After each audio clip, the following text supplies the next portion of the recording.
जय Shri Krishna everyone, welcome back to my channel. Friends, Sankrant आने वाली है और संक्रांत पर बहुत सारे नियम और नेक लिए जाते हैं।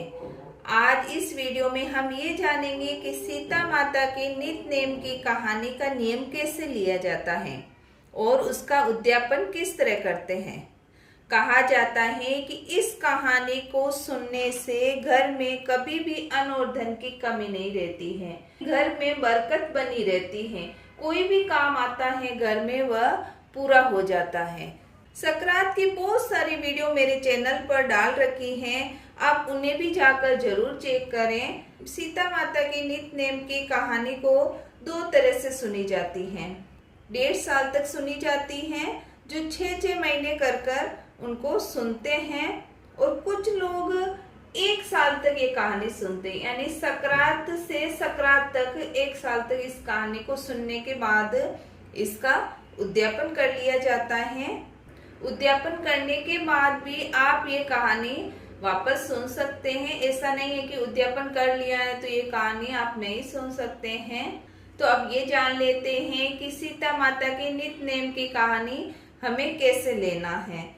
तो संक्रांत के दिन हमें सुबह जल्दी उठ जाना है और जल्दी उठने के बाद सुबह स्नान आदि से निवृत्त हो जाना है। इस तरह हमें हाथ में जल ले लेना है और हमें संकल्प लेना है। संकल्प इस तरह लेना है कि आप ये कथा 1.5 साल तक कर रहे हैं या 1 साल तक। तो अगर आप संक्रांत से संक्रांत 1 साल तक ये कथा सुन रहे हैं तो आप इस तरह संकल्प लें कि मैं सीता माता के नित्य नेम की कहानी का नियम ले रही हूँ, 1 साल तक इस कथा को सुनूंगी, उसके बाद में इसका उद्यापन कर लूंगी। इस तरह करके हमें संकल्प ले लेना है। कहानी हमें सुबह स्नान करने के बाद जूठा मुंह यानी कुछ खाना नहीं है, उसके पहले हमें ये कथा सुननी है, उसके बाद ही हमें कुछ भी खाना है। अब हम इसमें देख लेते हैं कि 1 साल के बाद उद्यापन कैसे करें। तो हमें देखिए इस तरह 7 लड्डू ले लेने हैं। 7 लड्डू बना लेंगे। आप यहाँ पर तिल के लड्डू ले सकते हैं, बूंदी के लड्डू ले सकते हैं, चूरमे के लड्डू बनाकर ले सकते हैं, बेसन के ले सकते हैं। गिनकर आपको 7 लड्डू लेने हैं और साथ में ही हमें एक खोपरा लेना। इस तरह का नारियल आता है, वो हमें लेना है। नारियल को हम 7 भाग में बांट देंगे, 7 टुकड़े कर देंगे बराबर भागों में। तो पहले इसके नारियल के हम 7 टुकड़े कर लेते हैं। इस तरह हमें नारियल को पहले 7 भागों में बांट देना है तोड़कर।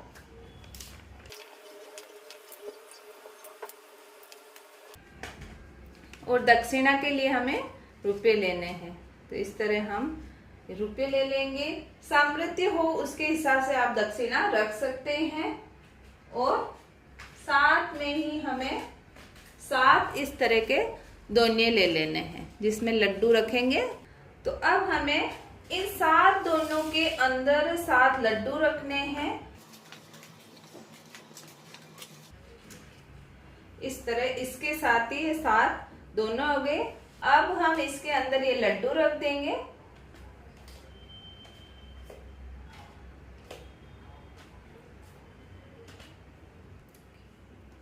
इस तरह 7 लड्डू रख दिए हैं और सभी के अंदर हमें जो हमने खोपरा लिया था वो 7 भागों में बांटा था वो हम इसके अंदर रख देंगे। देखिए इस तरह 7 भाग ही करने हैं उसके, किसी और को नहीं खाना है। 7 ही भाग हम इसके अंदर ही कर लेंगे। और ज्यादा छोटे टुकड़े हो गए हो तो भी हम 7 भाग में बांट देंगे।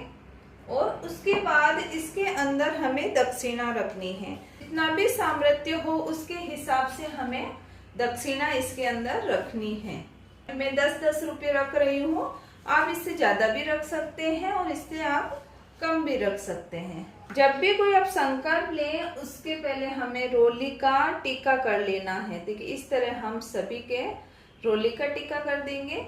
अब हाथ में जल ले लेंगे और संकल्प छोड़ देंगे। हाथ में इस तरह हमें जल ले लेना है, अपना नाम बोलना है, गोत्र का नाम बोलना है, माता पिता का नाम बोलना है, वार तिथि सभी का नाम बोलने के बाद हमें भगवान से प्रार्थना करनी कि हे भगवान, मैंने सक्रात से सक्रात तक सीता माता के नित्य नेम की कहानी ली थी, उसका उद्यापन मैंने आज कर लिया है। इस तरह कर कर हमें कृष्णाय अर्पण करके इस जल को छोड़ दें। अब हमें इन्हें 7 जगहों पर रखना है। एक भाग हम मंदिर में चढ़ा देंगे तो मंदिर बनाए जितना फल मिलता है। दूसरा हमें कुंवारी कन्या को दे देना है तो कन्यादान या शादी करने जितना फल हमें मिलता है। तीसरा हमें तालाब के किनारे रखना है तो तालाब बंधाए उतना या खुदाए उतना हमें धर्म मिलता है। उसके बाद एक हमें भागवत कथा के ऊपर रख देना है, भागवत कथा पढ़ाए उतना धर्म हमें मिलता है। आप घर पर भी अगर भागवत कथा हो तो वहां भी रख सकते हैं और किसी भी ब्राह्मण को दे सकते हैं। पांचवा हमें तुलसी के क्यारे में रख देना है तो तुलसी विवाह जितना हमें धर्म मिलता है। और छठा हमें सूर्य भगवान को चढ़ाना है जिससे 33 करोड़ देवी देवता को भोग लगाए जितना फल हमें मिलता है। और एक हमें स्वयं खा लेना, जिसने कहानी सुनी है उनको ही खाना है, किसी और को नहीं देना है।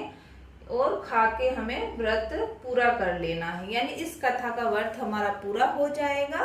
सीता माता के नित्य नेम की कहानी का उद्यापन करना है। बहुत ही सरल उद्यापन है, इससे घर में अन्न धन की कभी कमी नहीं रहती है। इस वीडियो में मैंने आपको इस नियम की सभी जानकारी दे दी है। फ्रेंड्स, अगर आपको ये वीडियो अच्छा लगे तो वीडियो को लाइक करें, चैनल को सब्सक्राइब करें, प्लीज वीडियो को आप शेयर करें। मिलते हैं अगले वीडियो में। वीडियो देखने के लिए आपका बहुत बहुत धन्यवाद।